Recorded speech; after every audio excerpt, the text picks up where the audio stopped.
Hi everyone, Janie here. Welcome back to my garden. It is that time again. It is garden tour time.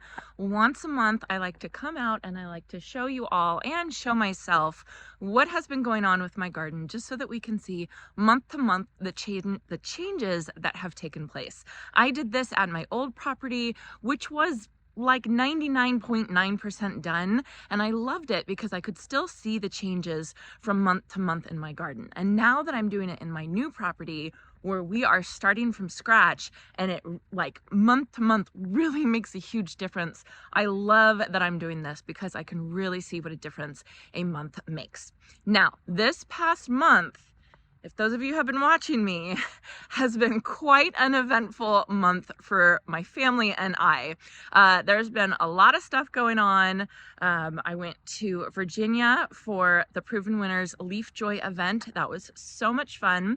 But of course, when you travel, you tend to get sick. And so I ended up catching COVID. And so I was down and out with that for about a week and a half. Then right after that, I tripped and I fell on a rock and I broke my foot and ended up having to have surgery. So I am currently mobility limited at this time. I have my scooter. You would think that with all of that stuff going on, I wouldn't have gotten a lot of stuff done in my garden on the property, but actually there's been so much has happened. I haven't even had a chance to show you all everything that has changed because my friends and my family have come and they've rallied and they've done so much, and it's been awesome. So I cannot wait to show you all everything that's been going on. Hopefully I can show you all pretty well because I'm on a knee scooter right now, so I will do my best. But let me show you all everything that has changed in the past month, starting with this area right behind me.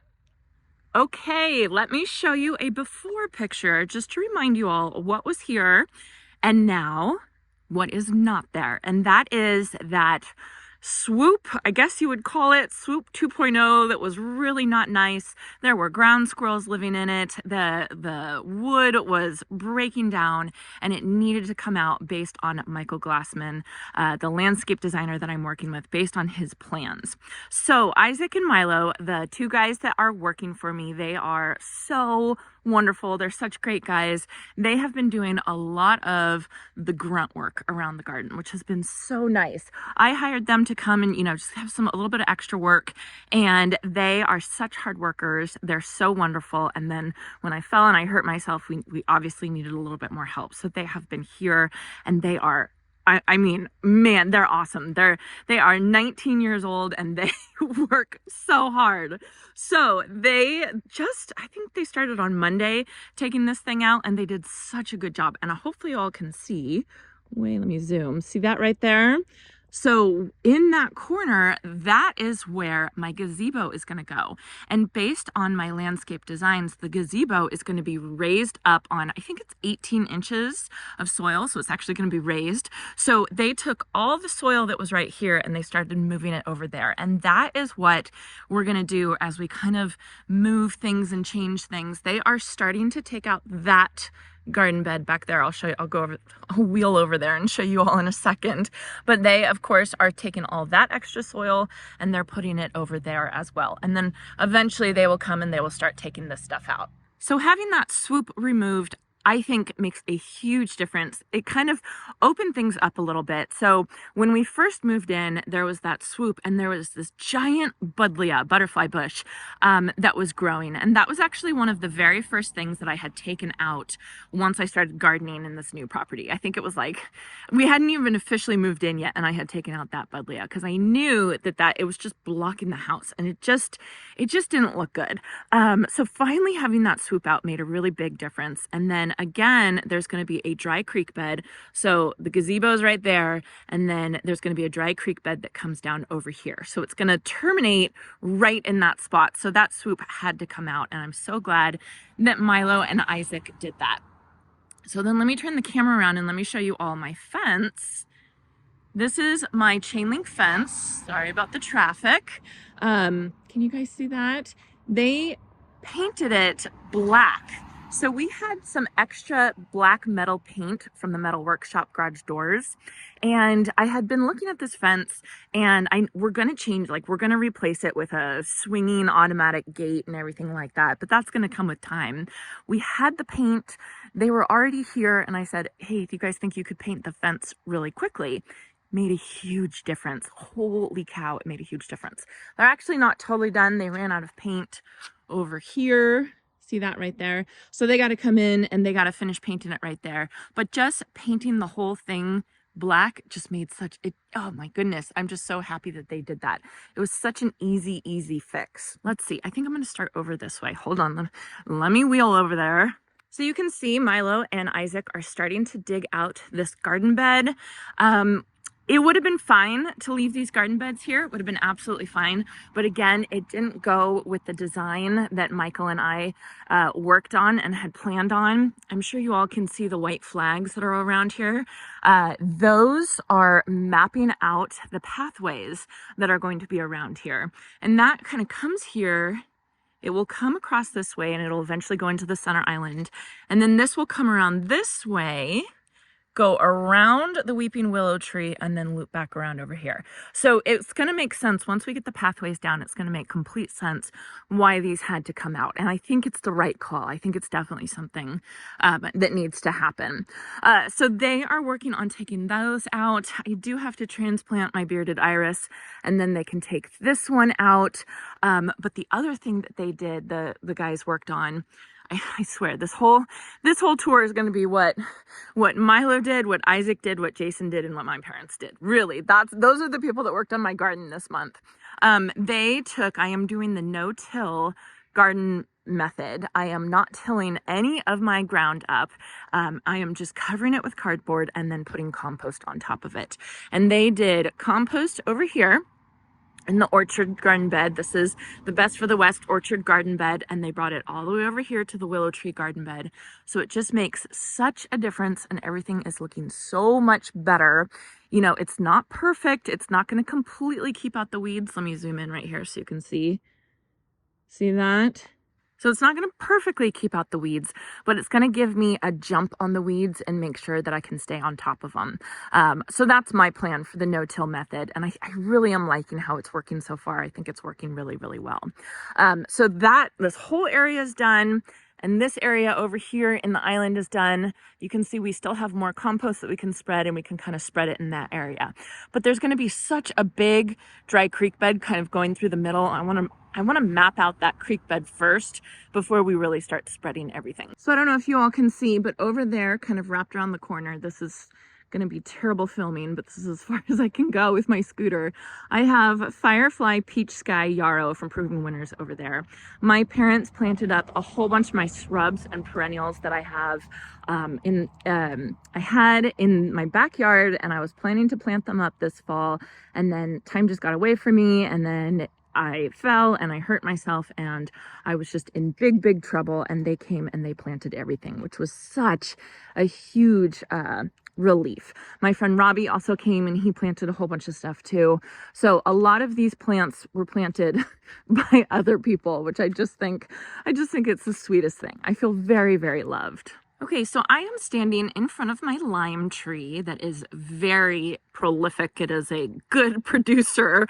And then over here is my fig tree, which is also a very good producer. And you can kind of see the layout of the pathway. My dad laid out all these flags according to the garden design plans by Michael Glassman. And I love it. I love this little space right here. Over here in this little swoop of a garden bed, my friend Robbie from Visit Our Garden, he came and he helped me start kind of planting things over here. I have to say, most of these plants, most of these perennials and shrubs, they're not looking 100% right now. And that is just because of the timing of the season that it's in. They are going to sleep, which is why I planted them in the fall, because they're going to be so much happier in the fall. But also the hard thing about that is it's hard to show you all. You know, I can kind of see it and imagine how beautiful it's going to be, but I think it's hard to show you all and to to explain kind of what I was going for in this garden bed. So kind of what I was going for are dark foliage mixed with lighter foliage and then pops of purple. I think it's going to be really, really pretty. For the dark foliage, I have the back and black sedum over here. And then I also have the boom chocolata, a hardy geranium or cranesbill kind of coming over here. So the hardy geranium is going to be this beautiful purple. They have this gorgeous dark foliage. Once this guy comes out, we're going to do a weeping cedar. Oh, it's just going to be so pretty. Then we have some alliums. These are serendipity alliums over there, and then some Helen von Stein lamb's ear. So I really think that this whole garden bed is going to be beautiful. And you can see there's plenty of room for annuals or for other plants.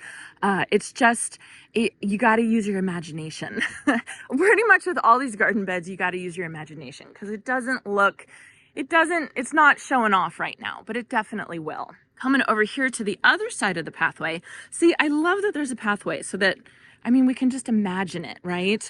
What it's eventually going to look like. These are daylilies, and these are called blood, sweat, and tears daylilies. And this whole garden bed in the orchard, this is my best for the West garden bed.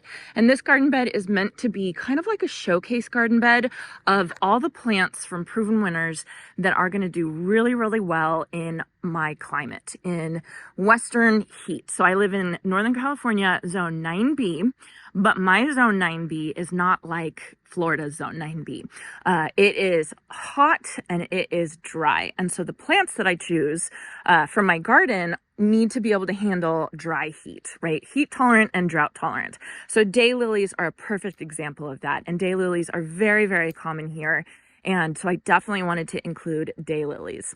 Behind there, we have Sunny Boulevard St. John's wort, which is another plant that is just, it just thrives here. It absolutely thrives here. And this one, I think I've told you all this before, but we have a college here called UC Davis. It's a really big agriculture college, and they do a lot of plant trials there, and they do a lot of drought plant trials there. And I've actually gone to one of them, and I've, done the voting. It was really, really fun. I'll link that video down below. But Proven Winners does submit some of their plants to the UC Davis plant trials, and they did submit the Sunny Boulevard there, and it actually did really, really well in those plant trials. So I know this plant is going to do fabulous for me here, and I cannot wait for it to start growing and to start blooming, because I think it's just going to be a showstopper. And then as I turn around over here, I'm going to start going down that way. But I did want to point out this little swoop of plants right here. This is Pink Profusion Salvia. I think it's just going to be so, so very pretty right there. I just think it's going to be gorgeous. It's just going to be this bright pop of color once it's blooming. And then right next to that, I have Sweet Romance Lavender. I have another one right here. They're going to go on either side of the walkway. And so as the walkway takes you this way across to the island, or, you're going to be kind of greeted with the two lavenders right there. And lavender, of course, and salvia, of course, are so fantastic for our climate. Okay, so as I come this way, we're going to go to this area. I think I need to move that part of the pathway just a little bit. I don't really like how it jogs like that. I got to kind of level out that swoop just a little bit. But again, that's why it's so great to lay out the path like this, just so that you can see if changes need to be made. So as you're coming this way, you can see these two garden beds that I had actually planted before I got hurt, and I love them. So this garden bed was heavily inspired by Walter's Gardens in Zeeland, Michigan. Walter's Gardens they are who do the perennials for Proven Winners, and they have such good plants, and they have such good display gardens. So they had a display garden where they had denim and lace Russian sage, and then they had the pyromania orange Kniphofia. I think they had hot and cold Kniphofia, This is orange blaze Kniphofia, but just the combination of the two was so, so beautiful. Behind it, I have a chiclet orange Esperanza, and that one is just doing beautifully. And then my parents ended up planting a second one. I think I am even going to get a third one for over there, because I think those plants are going to do really well and be a really, really pretty backdrop. And then over here, this is my Beyond Pinked Caryopteris. Again, you know, there's not too much we can see because everything's kind of going to sleep right now, but at least you guys can see where they are. And then come spring, or maybe early summer, once everything starts blooming, we can compare it to right now and see what a difference just a couple months make. Coming over to the other side, I do have these 5 jukebox pyracanthus. Gosh, I'm blanking on the name right now. I'll put it on the screen. But basically, they are a boxwood alternative, and I am loving these. I think they're so cute, and I just don't have to worry about them as much as I would have to worry about like a boxwood getting scorched or anything like that. If you live in an area that has boxwood blight, these obviously don't get boxwood blight, and they are going to grow up. I think I'm going to keep them in spheres, like, you know, just bigger spheres. They will grow up to be bigger than that. I think they get about 3 foot wide. So I think that they'll be really, really pretty. And that's a new one that, again, did really well in the UC Davis plant trials. So of course, anything that did well in the UC Davis plant trials, the UC Davis plant trials are literally like 5 miles that way. So if a plant did really good in the UC Davis plant trials, I know it's going to do really well for me here. Okay, then you can see my zigzag planters filling in really beautifully. Jason brought the couch, our outdoor couch, to the front, so I would have someplace to sit and kind of look at my garden, and I'm really appreciative that he did that. I really like it in the front there. But I wanted to show you this. Right here, this dianthus, this is Paint the Town Fuchsia, and it is just the prettiest color. It's barely even blooming yet. These are new baby plants, and I can see this fuchsia color all the way over there while I'm sitting on the couch. So I can just imagine as these will grow together into one big swath of pink, and it's just going to be so pretty. So the pathway comes this way. Over here, I have 2 of my Nuccio camellias that are doing really, really well. I'm so happy I planted those. There's another one over there that I just wheeled by, but those are looking really good. Oh, and then the other thing we did is I had this little grouping of stone fruit. You know, remember there was like those 5 weird little trees right there. So we ended up taking those out. I had the boys take those out, and I think it looks so much better taken out. There is, you can kind of see where the compost is stopped. That's where a like a fence is going to be, kind of like a wire fence is going to be with some star jasmine growing on it, or, you know, some type of vine growing on it. So I have to decide if, I think I do want to put some type of tree right here. And I was thinking about doing a nectarine tree, but I'm not totally sold on that yet. So I just have to wait and see. I think I want to get that wall up first, just to kind of see what I'm working with. Okay, then I had to make my way over to my star jasmine espalier, because can you see how much it's grown? I mean, this one right here has grown about a foot. A foot. It's crazy. They are so happy right here. All these plants that I've planted in this garden are so very happy, which is such a relief, because I thought the soil was going to be terrible, and I thought that they would hate it, but they are thriving. Everything I put in the ground is super, super happy. So thank goodness. Star jasmine are happy. They are already starting to grow. I feel like they're going to be all the way up this espalier probably within a year, which is crazy to say, but just the speed at what they're growing right now, I think they'll be done. It'll be up to the top in about a year. All right, then you can see here, this is my secret shade garden, or what is to be my secret shade garden eventually. Here's my lion fountain right there. That is eventually going to go here. We have to put down some paver base and some pavers for it to sit on. But this is kind of taken a little bit longer, because you can kind of see where we've had to dig everything out there. And that is because there was so much stuff in the soil. It was so mixed up with like sheets of plastic and some landscape fabric and some rocks and some chunks of cement. I mean, it's just a mess. It is absolutely a mess. So it probably would be smart just to kind of take the whole thing out and start over again.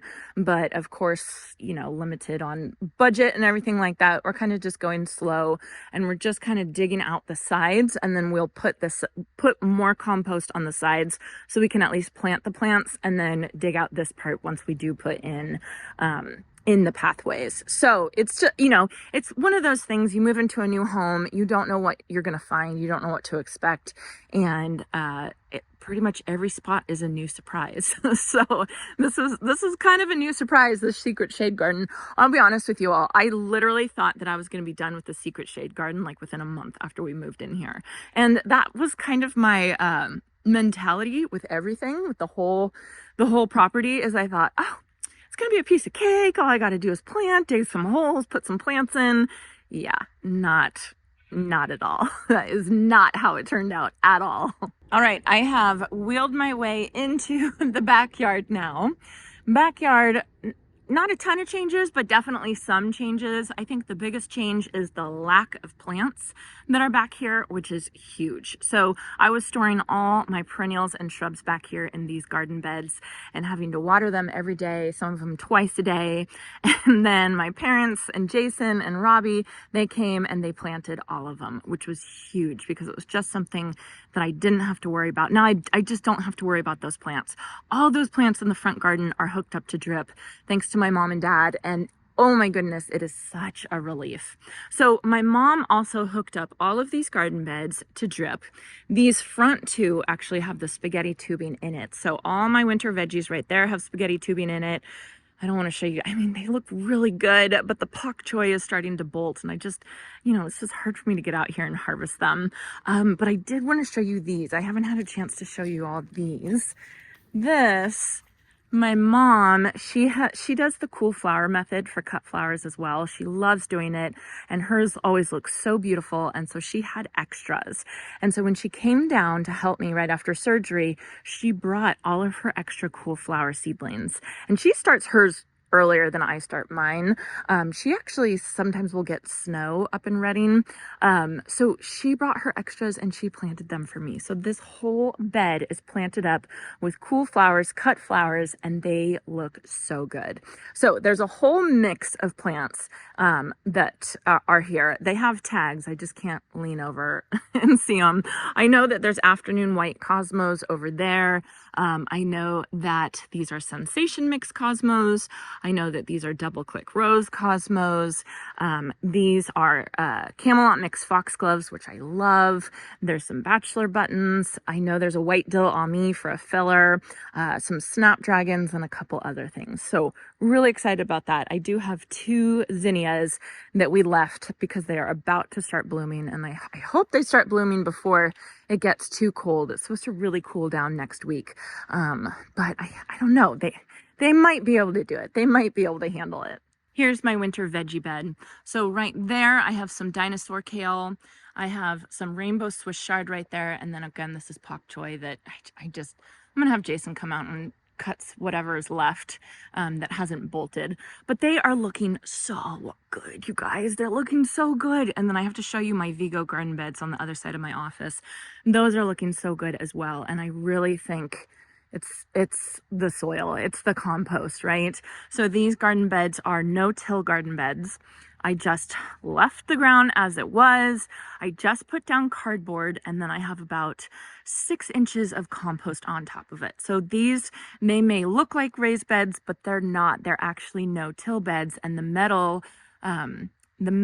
edging is actually just to keep the compost in place. That is the only thing that it's doing. And that's why I didn't fill them up all the way to the top. And I have to say, man, this method is awesome. It was kind of an investment to get the compost, but I purchased the compost from a landscape supply company. So I got it in bulk. So it really wasn't that bad.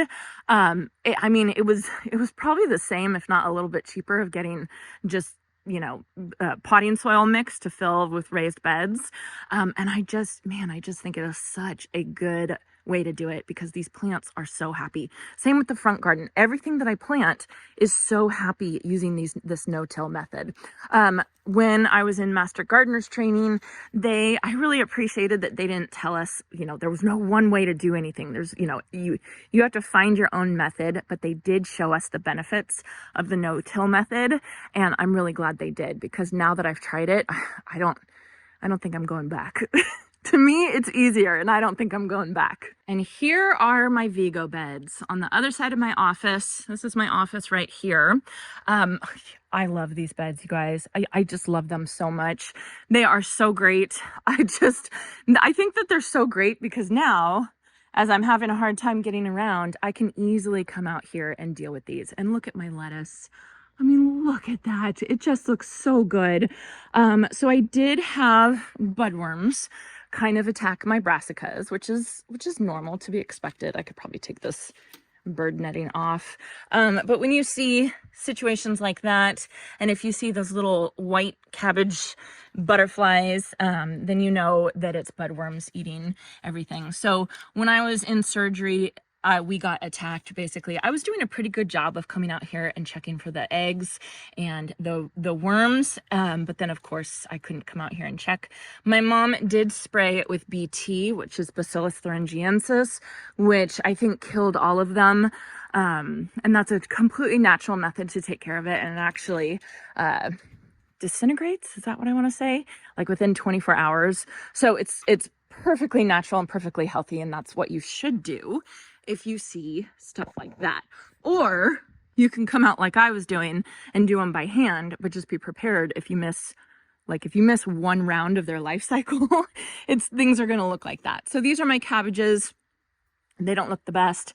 Cabbages, some broccoli over there, and then these are all my lettuces that I need to harvest and I need to eat, and I'm going to have a nice big salad, and I just think it looks beautiful. Over here, these two beds are open, so I have to decide what I'm going to do with these. I do have my Chinese pistache tree up and over here, so that is casting some shade right now. This is going to start turning this beautiful orangey red color. I will definitely catch it on video for you all, and then it'll drop all its leaves, and then this area will get a lot more sun.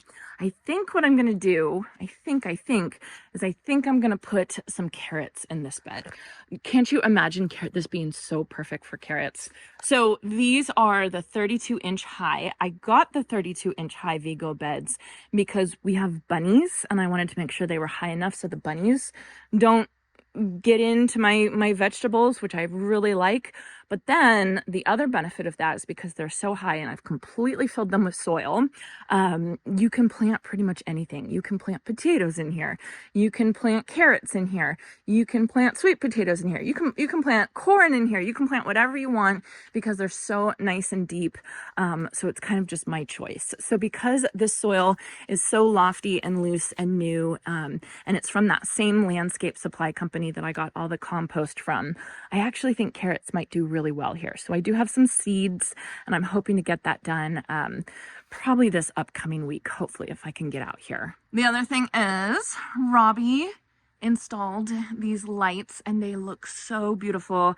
I'm going to show you a picture of what they look like at night. He did such a good job. So he actually strung wire. Can you guys see that?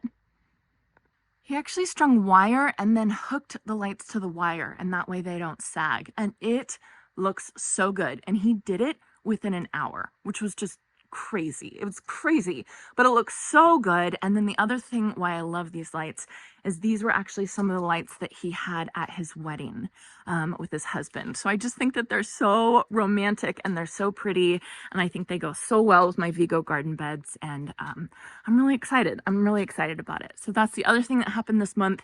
Even while I was injured, all of this got done. Well, we installed the beds before I got injured, but the lights were after, and I'm just so happy with it. Just this past week, Jason, he's home taking care of me, and we came out one day and I sat and pointed, and he cleaned out this whole metal workshop, and it looks so much better. so much better. We had the boys over on Wednesday, Milo and Isaac, and they saw this and they were just like, oh, that's so nice, because now they can find the tools and they can find the gloves and all that kind of stuff. So this was a huge improvement. But while Jason was doing that, I was showing you all this light right here. This light is like a sodium light. I think that's what you call it. I called the electrician this morning and I talked to him and he said, absolutely. He gave me some websites that I could pick out the right kind of light, you know, with like the right wattage and all that kind of stuff. So I picked out a barn light. It is getting sent here. It should be here in about a week, and then he's going to come out and install it. So stay tuned for that. That should be coming up hopefully within the next week or so. And I think that that's going to make a huge difference. And then eventually, once I'm able to move around a little bit more, I have plans. I don't think I'm going to use these pots. I think I'm going to use different ones. I actually think I'm going to make some pots to put here. I'm going to have one here, one here, one here. And I think that that whole thing will make this metal workshop look really, really good. All right, so I have made it almost a full loop around the property on my scooter.